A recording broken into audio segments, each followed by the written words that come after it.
Hello everybody, it's the Historical Gamer once again, and today we're returning to Grand Tactician, the Civil War, our Union Let's Play series of this new strategy and war game, which takes place during the American Civil War and allows you to play as either the Confederates or the Union as you attempt to win that conflict.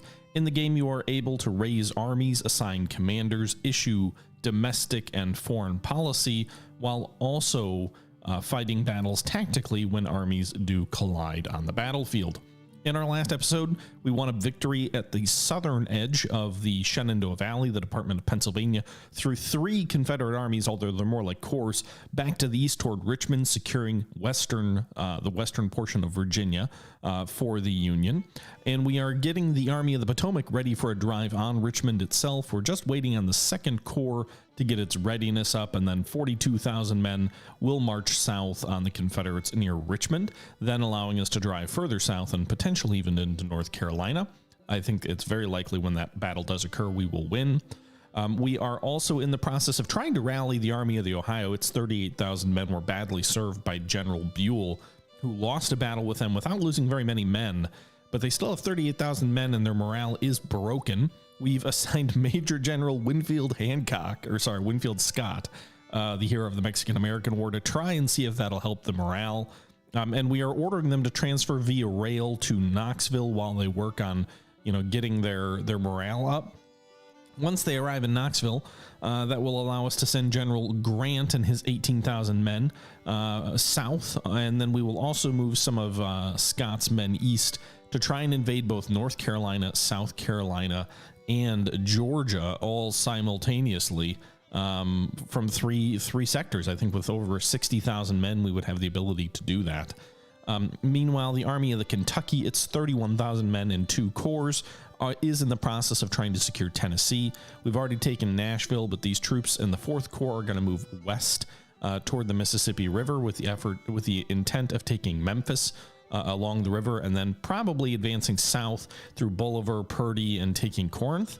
Meanwhile, the other corps here, the 3rd Corps, will advance south into Alabama and try to take that city with a north to south movement. In Arkansas, we have the Department of the West, currently in the process of moving on Little Rock.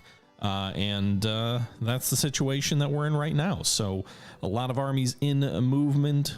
We are in June of 1862, so it is the summer of the year. And I guess we'll see how things play out here. What's our policy that we're researching right now? I can't remember. Northern trade routes. Okay. So with that being said, the Confederates are basically losing this war pretty badly at this stage. We have 94 national morale, 89 national support, and 67 morale of the armies. I'm surprised how low our morale of the armies are. I wonder why. The Confederate morale of the armies at 59. Their national morale is at 51. I believe they break at 25. And we have almost 3 times more troops than them fielded at the moment. So let's go ahead and move things forward here. And really what the key is getting the 2nd Corps up to the green status here so we can begin the advance.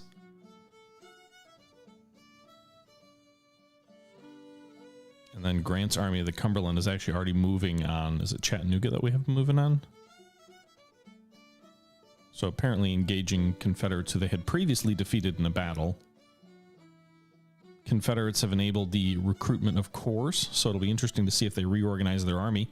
But you can see here Grant is actually pursuing, I couldn't see which force it is. It might be the Army of the Tennessee as he moves south toward Chattanooga, which he had previously defeated.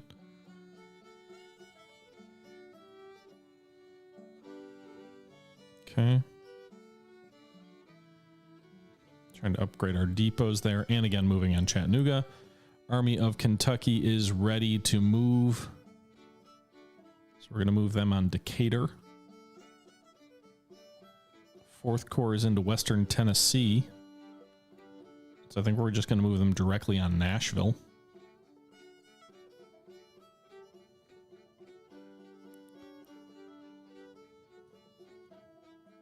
Yeah, Army of the Shenandoah and Tennessee are both the ones withdrawing in the face of Grant's advance, which is now at Chattanooga, Tennessee, and is taking that city for the Union. Why is this army not moving? 3rd Corps under William Tecumseh Sherman is going to move on Decatur.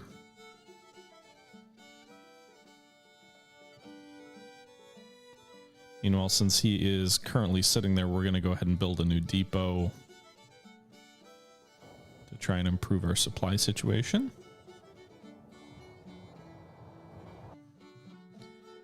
And then Scott's Army of the Ohio is moving via rail. Still broken morale.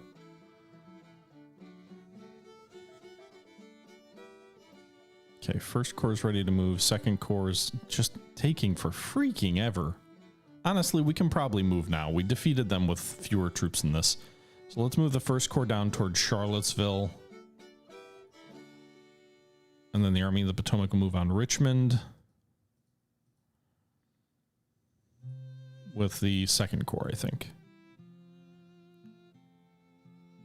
Secretary Robinson impeached. Secretary of State of Kansas is convicted, and there's a bond scandal. I don't know what any of that means, but okay. 2nd Corps is almost to readiness, so I guess we'll pause here for a second and let them get up to green.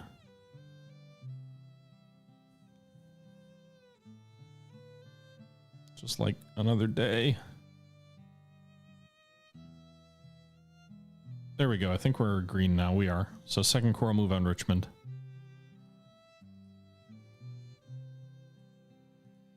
And the 1st Corps will move on Charlottesville. Meanwhile, the Department of Pennsylvania, which has been hanging out here at, where is this? Shenandoah, is going to move on Lynchburg. Their supply situation is dire, though.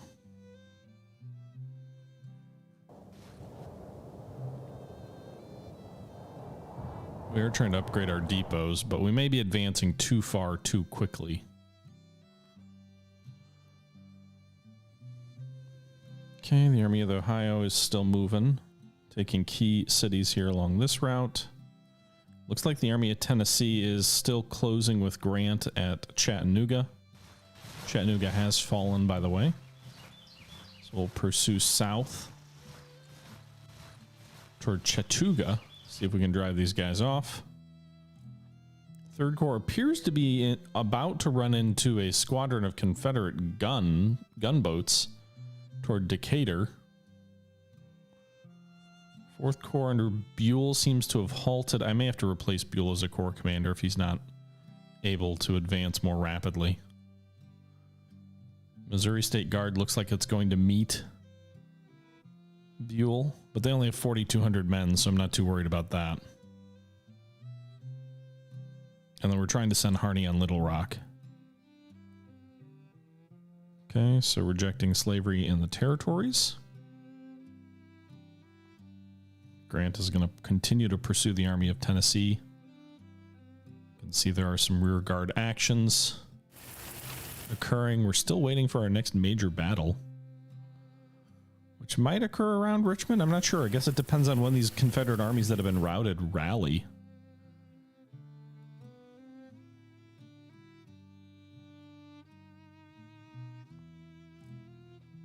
We're in the process of taking Richmond now, it looks like. Hampton's division's just south there with about 10,000 men. I don't see any other Confederates as best I can tell. We're also taking Lynchburg. And it looks like we are going to fight a battle here with against 24,000 Confederates. The initial deployment is just one man, General McClellan. With the 2nd Corps arriving after 4 hours and the 1st Corps after 21 hours. So McClellan will have to hang in there by himself for 4 hours until the reinforcements arrive. Oh boy. The Confederates field 26,000 men under Major General John Magruder. Major General McClellan has 43,000 men, but only one of them on the field at the start of the fight. Oh boy. That's because I sent the command headquarters ahead of the rest of the force. Okay, so 10,000 men under Hampton, and then they've got some reserves coming up, I think. We're on the defensive? Okay. Oh no, it looks like it's allowing me to deploy McClellan's boys initially. Third Corps Reserve, 3rd Division, 2nd Corps. Okay, so what do we need to defend here? Looks like we actually control most of the map because McClellan's coming on the field from the east and then the 2nd Corps is coming on from the north. So the Rebs are going to come up here. They're going to have to cross the Chickahominy River, given the map we're fighting on. And so they're going to have a couple of options to close with us.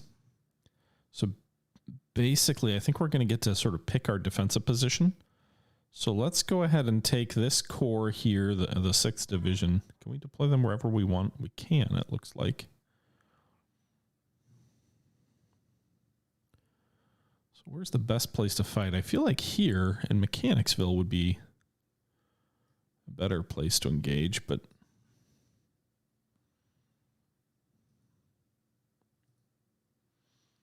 right, Runyon, put your whole corps in single line. Let me see what your frontage looks like. All right, so we can have 2 divisions move down this road here on the left. And then we've got our artillery and cavalry on these other 2 divisions. So we've got 2 divisions of infantry. McClellan himself doesn't have any troops. So I guess I'll just deploy him here.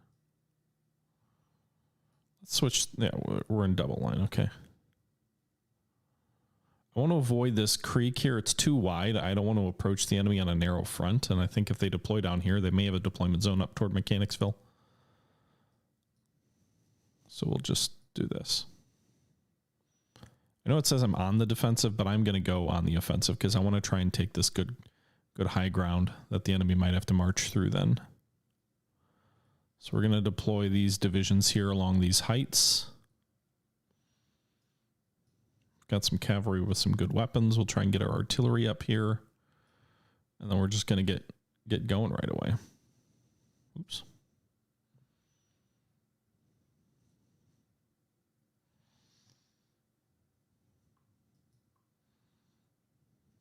Okay. So our troops are moving. We know the enemy comes on the map down here in the lower left-hand corner.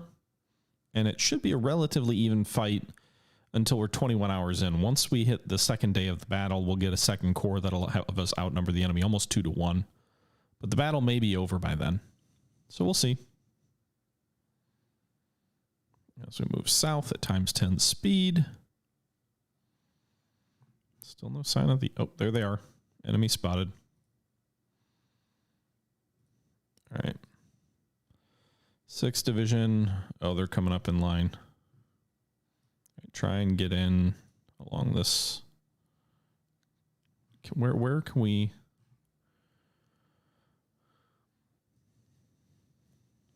All right, let's do that.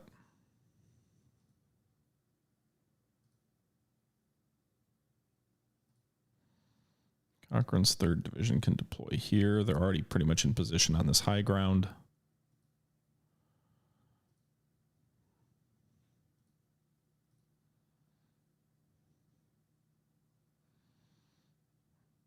I think the cavalry division can deploy over here on the right. We should honestly deploy like on these earthworks, but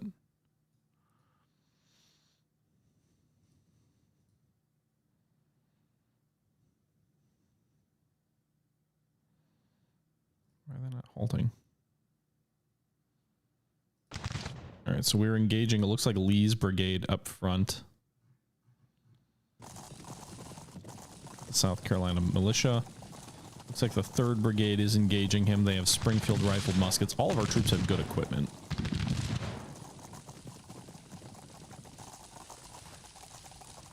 The rebels are hanging back here. Just one lone brigade engaging. We've got the 3rd Battery with its 12-pounder Napoleons firing into these guys now. Just some light skirmishing at the moment. Go ahead and have these guys turn.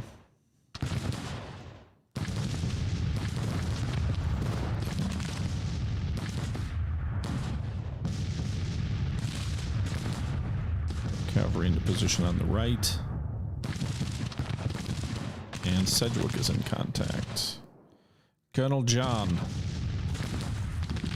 Alright, I'm curious what the enemy is going to do now that we've blocked their advance.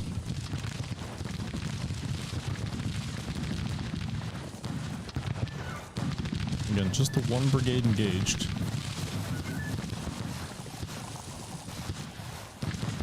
And we've got the high ground and are in good defensive terrain.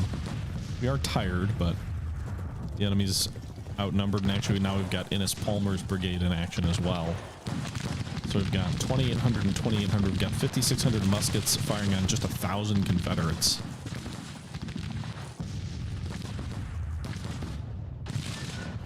I think I blocked my artillery though. Alright, so we've also got these Burnside carbines, boys. Looks like they're going to send some skirmishers forward maybe as well on the left here.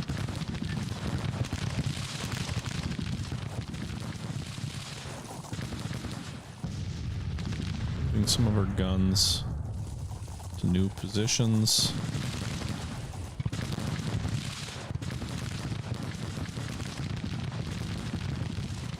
Okay.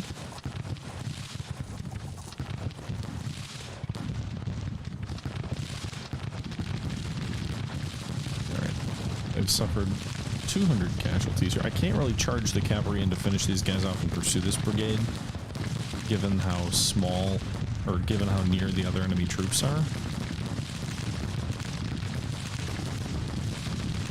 It's the melee on these guys. Wait, first brigade. This is infantry. Okay. Alright, we're gonna try and charge these guys. Finish off this brigade of infantry. Looks like they're flashing red, so they're about to break. Now they're disorganized. You can see they have low cohesion. So a charge of troops moving in at good cohesion against these boys probably will break them, I would think. And hopefully wipe them out.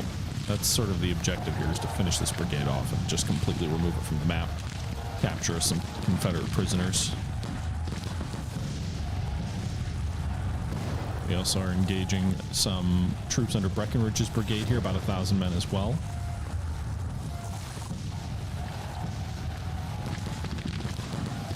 With, whose troops are these? Governor Warren. Warren. Look there. And the Rebs on the other side of the river just seem to be chilling. Not trying to push more troops across the river, not trying to dislodge me from the high ground. Don't seem to know what to do. I think the South Carolina State Militia's toast. I think they're going to surrender.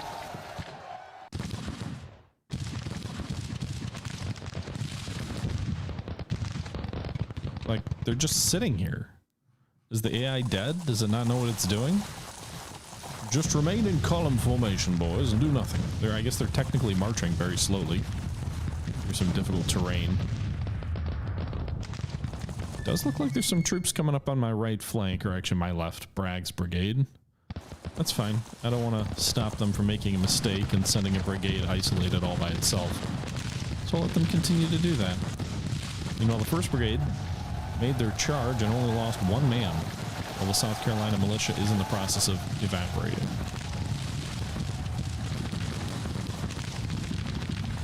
Alright, they are bringing more troops across now. Ripley's brigade is coming. Most of these brigades are so under strength. 600 men, 700 men. Remember, these are boys we fought in many engagements to this point and almost all universally won against them. So these are lead white troops. I don't know why the briefing said they were inexperienced. They shouldn't be. Let's pull Palmer back. Maybe to encourage the enemy to bring more troops across the river. Warren is still engaged with Breckinridge, who has now lost over 268 men. Still see at least 1 brigade under Bragg coming up their flank. I think there's a fence line here. Alright, so this is actually a good chance to send our cavalry out to the east. So we've got Gibbs's brigade with Burnside carbines, and we've got Stevenson has mixed cavalry weapons. God damn it, I should have changed that. Boys need better weapons than that. They're going to stand toe-to-toe with Rebs in the line. But the 1st Maine has Burnside carbines. They'll outnumber Bragg's brigade almost 2 to 1. We just need to close the range. Some of their units are experienced. Clayton's brigade looks like it has 4 stars. That indicates quite a bit of experience.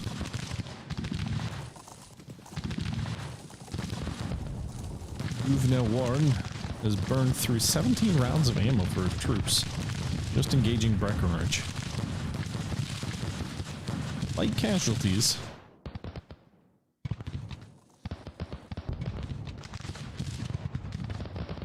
So he's trying to flank me with his troops there.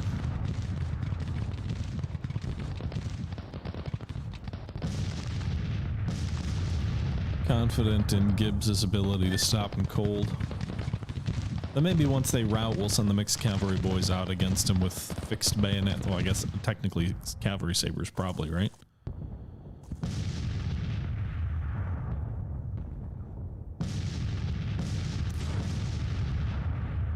Okay. Dismount them once they arrive.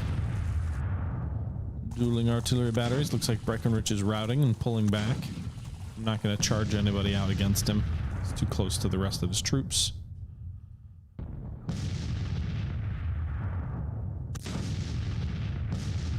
Okay, got some artillery firing here. A little bit of an artillery duel.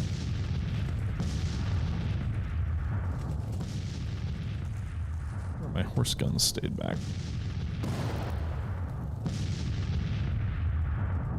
Rides detachment. Okay.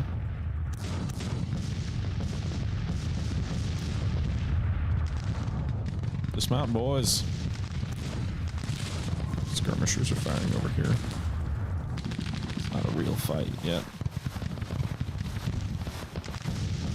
Can we change their engagement to long range? About the range of their damn weapons.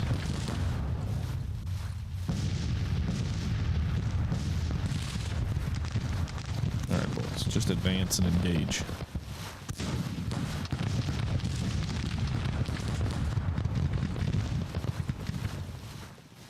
Rebs do look like they're bringing more troops across the river here.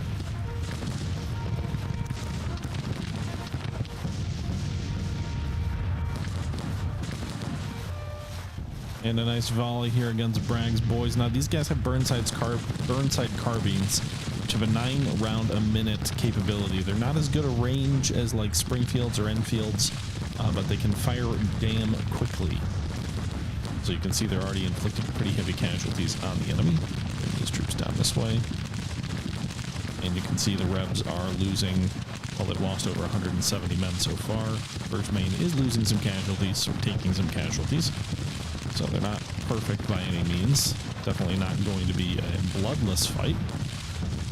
But Bragg's boys are losing much worse. They can't keep up the rate of fire. They're not in good order. They're not well deployed. And so the 1st Maine did take a fair amount of casualties early, 80.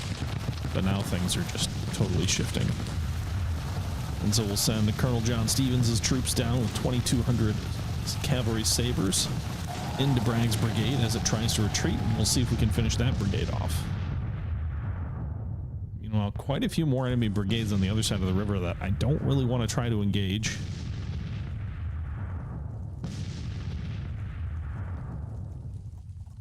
But we'll try and push them back across the river since it doesn't seem like there's any rush from the enemy to get across. Doesn't really seem like anyone's a threat to us. So we'll just advance our infantry there. Keep trying to charge Bragg. He lost about half his men. See if we can't wipe out the survivors.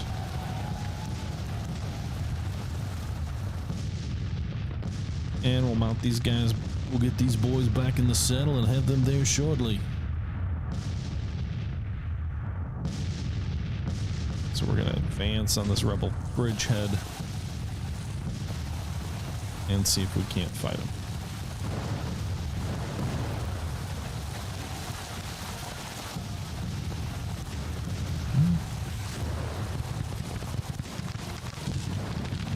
Alright, so we're opening up here. Looks like they've got about 4 or 5 brigades across the river. We're advancing with less than that, but our brigades are much larger than theirs. Bragg is up to 675, or sorry, 698 casualties. My troops are exhausted and can't really effectively pursue.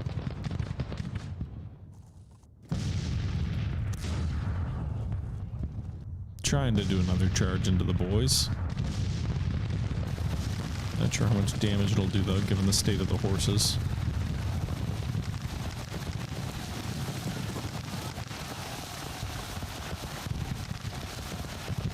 Yeah, it doesn't seem like we're doing anything.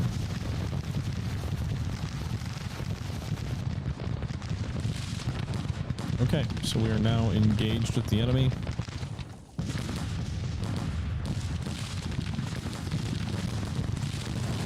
How many men are we losing? Brigade, 210 men.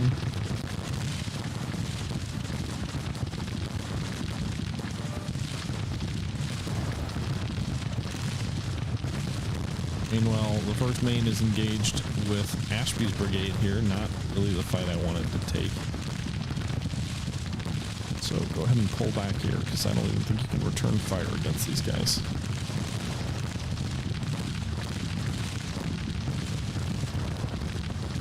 Okay, so we've got 2 brigades on the firing line. Should be 3. We'll extend the 1st Maine out further to the left. Wow, these guys are 5 stars. 1st Pennsylvania, they've only lost 1 man so far in this fight. They're old hands.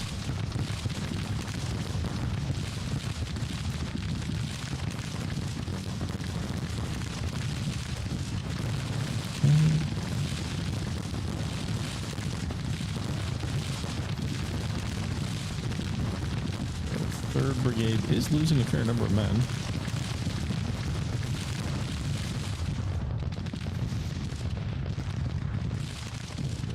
Need more men. Weird.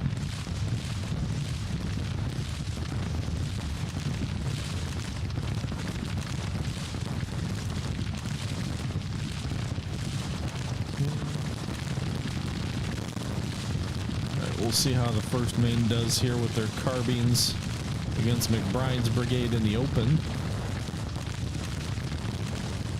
This brigade is routing.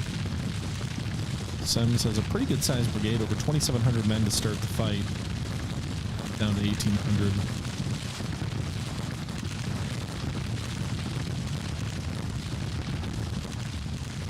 Okay, I think we're going to probably end this fight before the enemy reinforcements arrive.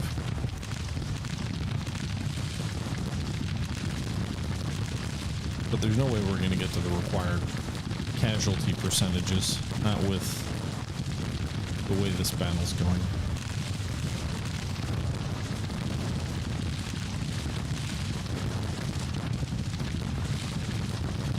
Semmes's brigade is red, so that means they're retreating now. They're up to 1,100 casualties.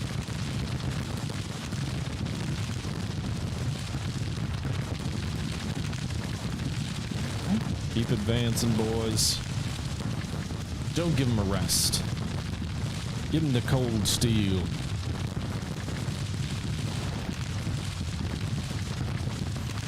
So the cavalry, they only have 200 men left coming to this fight.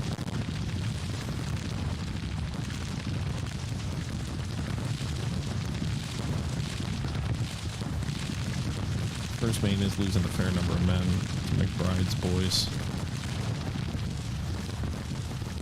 The cavalry. Yeah, 110 men are left.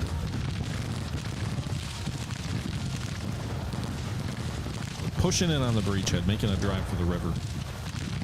Drive them into the river! And the enemy's about to retreat.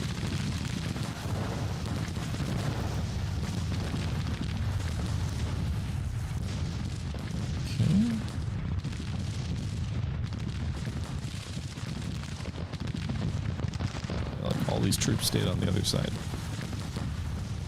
But we smashed the head of their column, so there's that.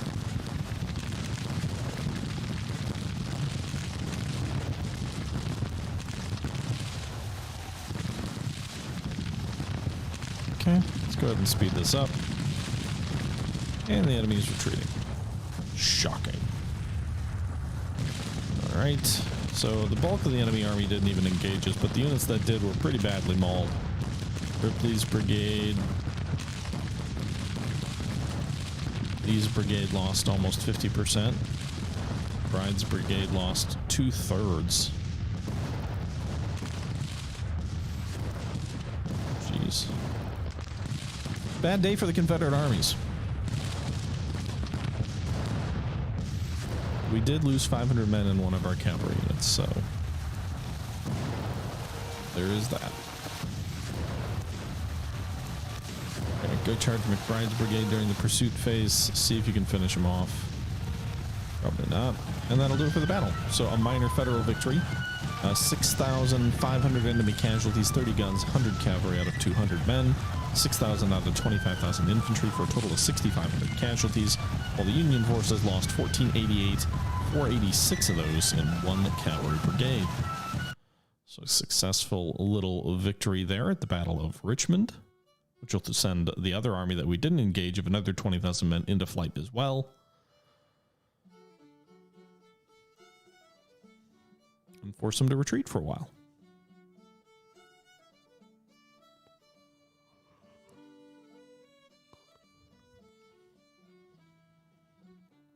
So we'll see how that plays out.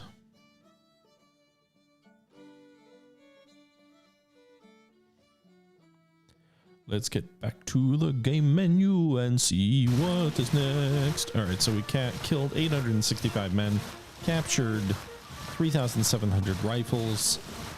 So generally speaking, a good day. Curious what that does to Hampton's division. Okay, so Richmond is in the process of being taken. Meanwhile, we've taken Charlottesville, pushed down into Lynchburg. Near Lynchburg, there are two Confederate armies, the Army of the Northwest, 6,200 men, Hampton's division, 7,800 men. All right, we finished our policy here.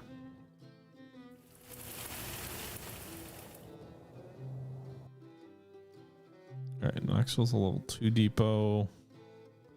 Really? We're working on 3? Huh. Chattanooga has fallen. Oh, man. Make a play for Atlanta, Grant. The Army of the Shenandoah is on Grant's flank. 13,000, sorry, Tennessee. 13,000 men on our flank. But we do have the 3rd Corps on theirs, which is taken Decatur.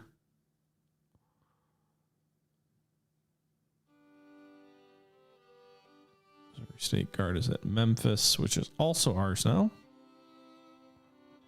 We're about to fight a battle against the Western Army here in Missouri.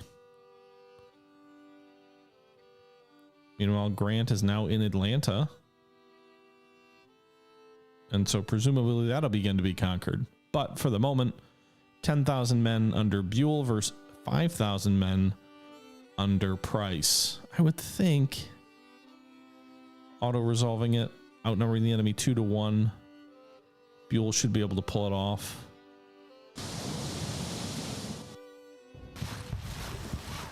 Yep, there we go. So that's a victory for us. Not a very bloody one, but it accomplishes its purpose.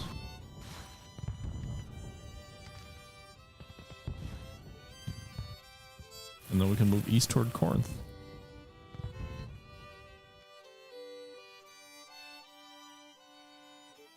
Okay.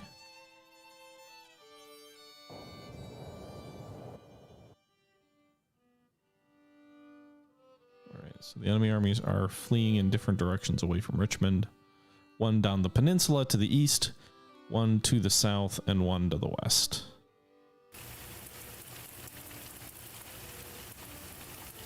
Meanwhile, our policy goals are done, so we finished northern trade routes. We should work on, I guess, emancipation? Why not? We've won so much. I don't know that that would really happen in this scenario, but Confederate morale's dropped to 41. I'm curious to see how it falls once Richmond is ours. Though I don't seem to be making any progress on capturing the city. Probably because it's just McClellan by himself.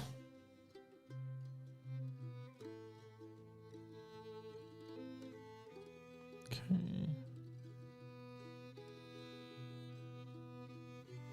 All right. Second Corps is closing in. Richmond is now being captured. Once Richmond falls, we'll probably wrap this episode up.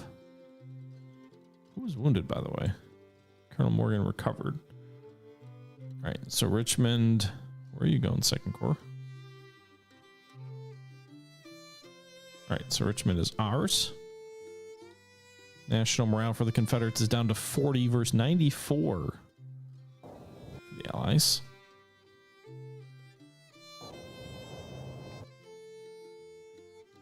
And Grant is working on Atlanta.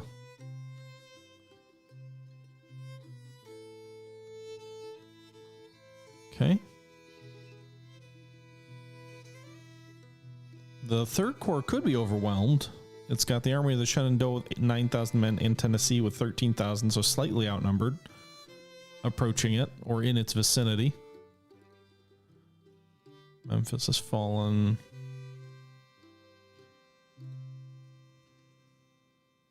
And now it's just a march south toward Jackson, Mississippi, the Confederate capital there, and then a turn west to Vicksburg.